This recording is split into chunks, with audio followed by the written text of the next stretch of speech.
कल्पना कीजिए, रात का सन्नाटा, अमृतसर की गलियों में अचानक गूंजती गोलियों की आवाज़ और लाखों लोगों की आस्था का केंद्र हरमंदिर साहिब परिसर इतिहास के सबसे विवादित सैन्य अभियानों में से एक का गवाह बन जाता है।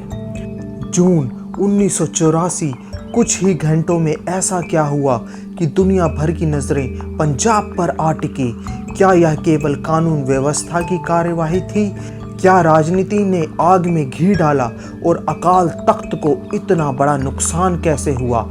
आज हम भावनाओं से नहीं बल्कि इतिहास, दस्तावेज और अलग अलग दृष्टिकोणों के आधार पर पूरी कहानी समझेंगे। आइए। सच्ची कहानी सुख कैम की जुबानी, सच्ची कहानी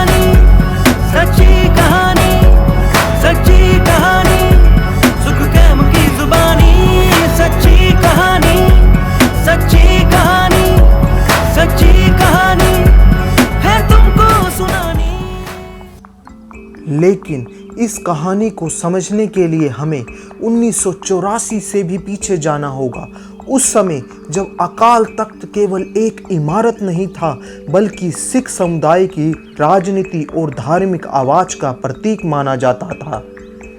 अमृतसर का हरमंदिर साहिब, जिसे दुनिया भर में लोग गोल्डन टेम्पल के नाम से जानते हैं, केवल एक मंदिर नहीं बल्कि सेवा, समानता और आस्था का केंद्र है। हर दिन हजारों लोग यहाँ पर माथा टेकते हैं और लंगर में बिना किसी भेदभाव के सब एक साथ बैठकर भोजन करते हैं। एक ओंकार सतनाम करता पुरख निर्भव निर्वैर। अकाल तख्त की स्थापना छठे गुरु हरगोबिंद साहिब ने की थी। यह केवल धार्मिक मंच नहीं था, इसे न्याय, नेतृत्व और समुदाय की सामूहिक आवाज़ के प्रतीक के रूप में देखा गया। 1970 से 80 के बीच में पंजाब कई राजनीतिक और सामाजिक तनावों के बीच में से गुजर रहा था, जिनमें से कुछ थे कृषि, समानता का अधिकार और पानी का विवाद। और यही मुद्दे धीरे धीरे समय आने पर बहुत बड़े होते चले गए और इन्हीं के बीच में एक नाम गूंजता हुआ सुनाई दे रहा था उस समय, जरनैल सिंह भिंडरावाला। जरनैल सिंह भिंडरावाले को उस समय सिखों की आवाज़ के रूप में देखा गया, जो हर तरह के मुद्दे उस समय उठा रहे थे। इस कहानी को समझने के लिए एक पक्ष नहीं बल्कि हर पक्ष को अलग अलग दृष्टिकोण से देखना बहुत ज़रूरी है। 1984 की गर्मियां आते आते हालात इतने बिगड़ चुके थे कि हर दिन हिंसा, नई नई खबरें आने लगी थी। सरकार दबाव में थी, पंजाब भय और अनिश्चितता के दौर से गुजर रहा था। और फिर जून 1984 की वह रात आ गई जब सेना को हरमंदिर साहिब परिसर की ओर बढ़ने का आदेश मिला।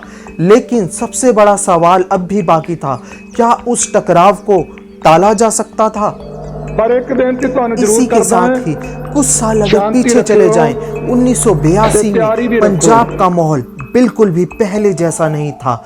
अखबारों की सुर्खियां लगातार बदल रही थी, कहीं प्रदर्शन, कहीं हिंसा, कहीं राजनीतिक बयान, तो कहीं निर्दोष लोगों की मौत की खबर। आम लोग डर और अनिश्चितता के बीच अपना जीवन जीने की कोशिश कर रहे थे। दिल्ली और चंडीगढ़ में बैठकों का दौर चल रहा था, समाधान खोजने की कोशिश भी हो रही थी, लेकिन जमीन पर हालात ठीक होते नजर नहीं आ रहे थे। इसी समय जरनैल सिंह भिंडरावाले का प्रभाव तेजी से बढ़ा। उनके समर्थकों का मानना था कि वे सिख धार्मिक मूल्यों और समुदाय के अधिकारों की बात कर रहे हैं। दूसरी ओर सरकार और कई सुरक्षा एजेंसियों का आरोप था कि उनके पास हथियारबंद लोग इकट्ठा। 1981-83 के दौरान पंजाब में हत्याएं और हिंसक घटनाएं बहुत ही आम बात हो गई। सरकार का कहना था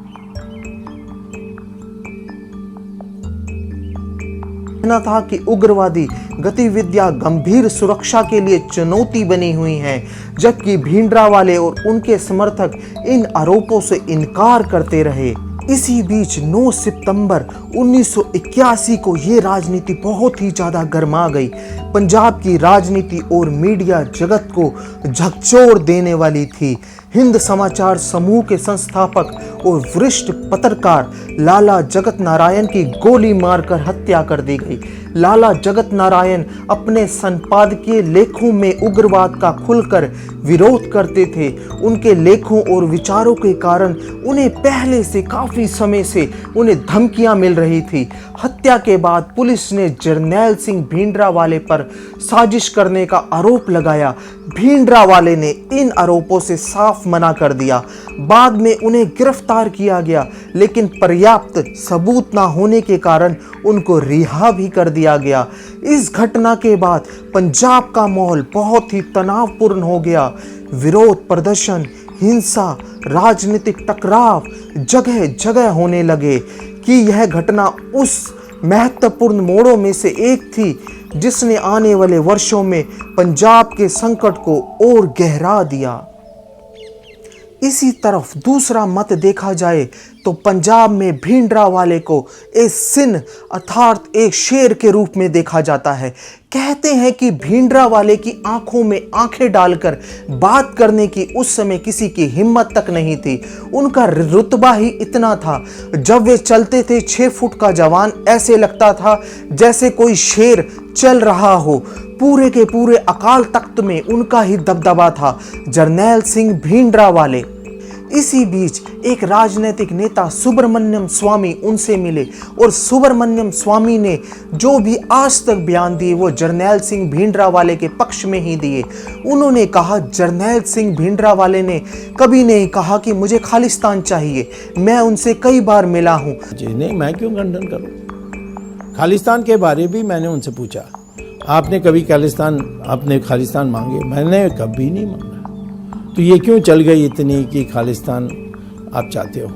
इसे मैं तो नहीं चाहता हूँ, वो देने के लिए तैयार हैं तो मैं मना क्यों करूँ? उनको रोकने बोलिए, मुझे मत रोकने बोलिए। एक भी मेरा बयान दिखा दीजिए मैंने जहाँ खालिस्तान मांगा है। और मैंने बहुत ढूंढा, सर्च बहुत किया, एक भी नहीं था। फिर कित्थों आया खालिस्तान? ये तो साजिश थी इंदिरा गांधी और सोवियत रूस की। इसी बीच जून 1984 की शुरुआत तक पंजाब में सुरक्षा बलों की गतिविधियां तेज हो चुकी थी। कई इलाकों में तलाशी अभियान चल रहे थे। प्रशासन को आशंका थी कि सिद्धि उनसे देखी नहीं जा रही थी। वे चाहती थी किसी भी तरह के जरनैल सिंह भिंडरावाले को अरेस्ट किया जाए, लेकिन उनके साथ 1-2 नहीं हजारों सिख समर्थक थे जो कि उनके एक इशारे पर अपनी जान तक देने को तैयार थे। 1982 से 84 के दौरान केंद्र सरकार और सुरक्षा एजेंसियां जरनैल सिंह भिंडरावाले को गिरफ्तार करने के लिए विभिन्न विकल्पों पर विचार कर रही थी। कुछ पूर्व सैन्य अधिकारियों और बाद में सार्वजनिक हुई चर्चाओं के अनुसार उनको पकड़ने के लिए जो मेन हाईलाइटेड प्लान था वो था कि हेलीकॉप्टर के द्वारा सेना वहां पर जाएगी और जिस समय वो सत्संग कर रहे होंगे उसी समय उनको पकड़ लिया जाएगा और गिरफ्तार कर लिया जाएगा। लेकिन इस चीज में जब देखा, सेना को हरमंदिर साहब के अंदर जाने के लिए परमिशन दे दी गई, जो कि एक बहुत ही जोखिम भरा काम था। कुछ इतिहासकारों का मानना है अगर सरकार उस समय सूझबूझ से कार्य करती तो ये मुद्दे को बहुत ही आसानी से सुलटाया जा सकता था, लेकिन इसके ऊपर सरकार का बिल्कुल भी ध्यान नहीं था। और दूसरी तरफ जहां पर सेना, सरकार और भिंडरावाले के बीच में माहौल गरमाया हुआ था, वहीं पर ब्लू स्टार ऑपरेशन होने से कुछ दिन पहले ही एएस अटवाल की हत्या कर दी गई। उस समय पंजाब पुलिस और केंद्र सरकार ने संदेह जताया कि ये हत्या जरनैल सिंह भिंडरावाले ने करवाई है।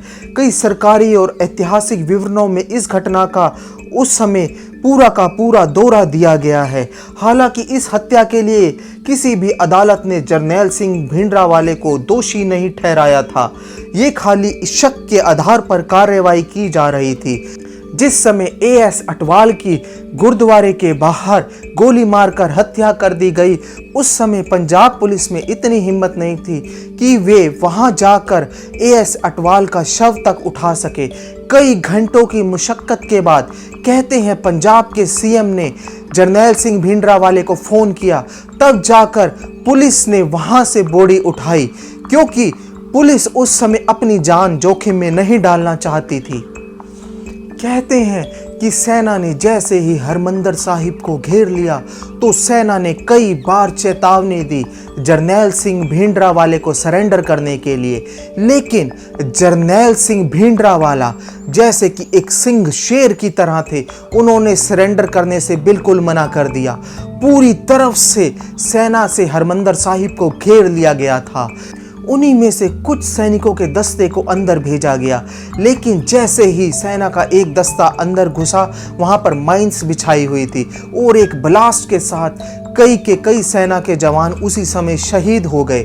जवानों के शहीद होते ही चारों तरफ से अंदर से भी फायरिंग की आवाजें आने लगी और इधर जिस बात का डर था वो ये हुआ, सेना ने तोप का मुंह हरमंदिर साहिब की तरफ घुमा दिया और उसी समय गोलियों की गड़गड़ाहट के साथ पूरा का पूरा हरमंदिर साहिब गूंज उठा। कहते हैं कि वो दिन सिख इतिहास का काला दिन था। इस बारे में कोई सिख स्वप्न बन गया। इसी बीच रघुराय करके उस समय के बहुत ही प्रसिद्ध रिपोर्टर थे।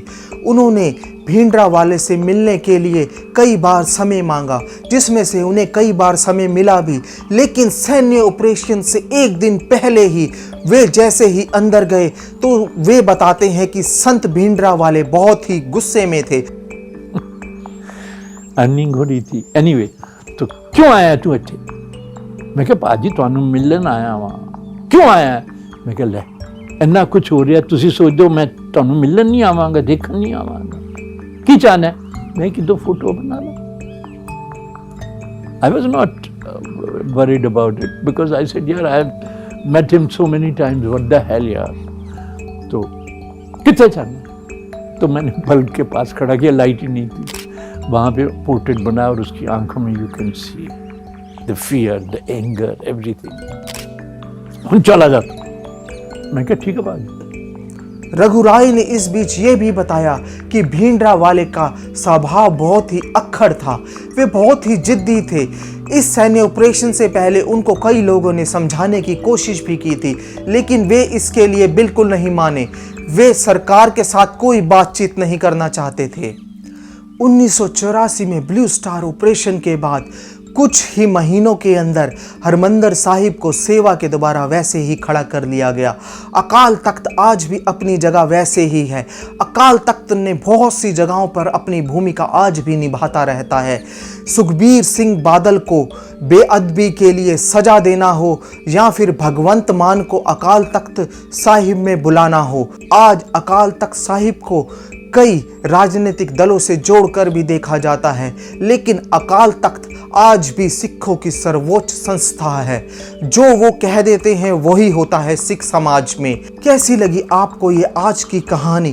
कृपया हमारे चैनल को सब्सक्राइब करें, लाइक करें और कमेंट बॉक्स में कृपया जरूर लिखें इस कहानी में अगर कोई अध्याय छूट गया हो तो वो अध्याय भी बताएं। हम अगले भाग में उस अध्याय को भी जोड़ेंगे। इसी के साथ आपके साथ एक भावुक अपील। कुछ समय पहले हमने वाहेगुरु करके एक डिवोशनल भक्ति गीत बनाया था।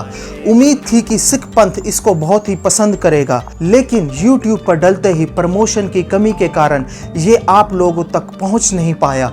इस भक्ति गीत का लिंक डिस्क्रिप्शन में दिया गया है।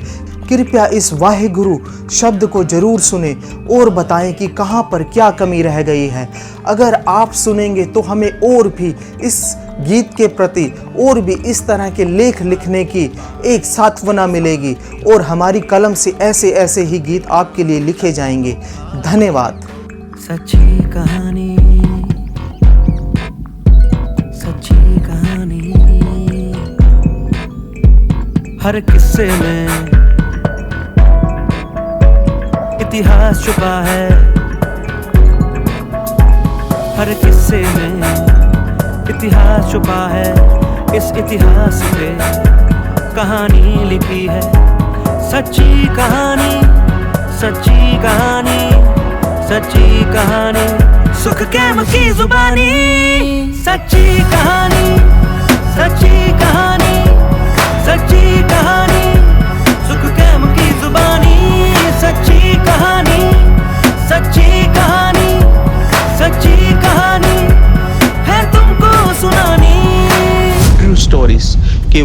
सच्ची घटनाओं पर आधारित कथा।